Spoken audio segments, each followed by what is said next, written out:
ఇంకోటి అందరికి ఇంకోటి చెప్పాలి, నిన్ననే రిజల్ట్ వచ్చింది.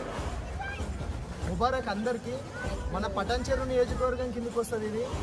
మన సోమిరెడ్డి అన్న గారు ఇస్నాపూర్ ఇన్ఛార్జ్గా ఉండే, అండ్ మన ఆదర్శ్ రెడ్డి గారు పటాన్చెరు బీఆర్ఎస్ ఇన్ఛార్జ్.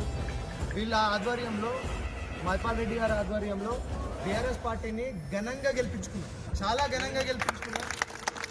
మొత్తం వినండి, 5 మున్సిపాలిటీస్ ఉన్నాయి. 5 మున్సిపాలిటీస్ ఉన్నాయి, కొత్తగా ఎన్నుకోబడ్డ మున్సిపాలిటీస్ ఉన్నాయి. 5 స్వీప్ చేసినాం. అంటే పటాన్చెరు అడ్డ, బీఆర్ఎస్ గడ్డ. ఏమంటున్నా? పటాన్చెరు గడ్డ, బీఆర్ఎస్ అడ్డ. మనకేంటంటే దీన్ని బట్టి అర్థం చేసుకోండి, రాబోయే కార్పొరేటర్ ఎలక్షన్లు కూడా నెల 2 నెలల్లో ఉండబోతున్నాయి. అవి కూడా క్లీన్ స్వీప్ చేస్తాం. జై బీఆర్ఎస్. ఇంకోటి అందరికి ఇంకోటి చెప్పాలి, నిన్ననే రిజల్ట్ వచ్చింది. ముబారక్ అందరికీ. మన పటాన్చెరు నియోజకవర్గం కిందకి వస్తుంది ఇది. మన సోమిరెడ్డి అన్న గారు ఇస్నాపూర్ ఇన్ఛార్జ్గా ఉండే, అండ్ మన ఆదర్శ్ రెడ్డి గారు పటాన్చెరు బీఆర్ఎస్ ఇన్ఛార్జ్. వీళ్ళ ఆధ్వర్యంలో, మైపాల్ రెడ్డి గారి ఆధ్వర్యంలో బీఆర్ఎస్ పార్టీని ఘనంగా గెలిపించుకున్నాం. చాలా ఘనంగా గెలిపించుకున్నాం.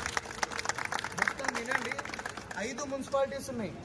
5 మున్సిపాలిటీస్ ఉన్నాయి, కొత్తగా ఎన్నుకోబడ్డ మున్సిపాలిటీస్ ఉన్నాయి. 5 స్వీప్ చేసినాం. అంటే పటాన్చెరు అడ్డ, బీఆర్ఎస్ గడ్డ.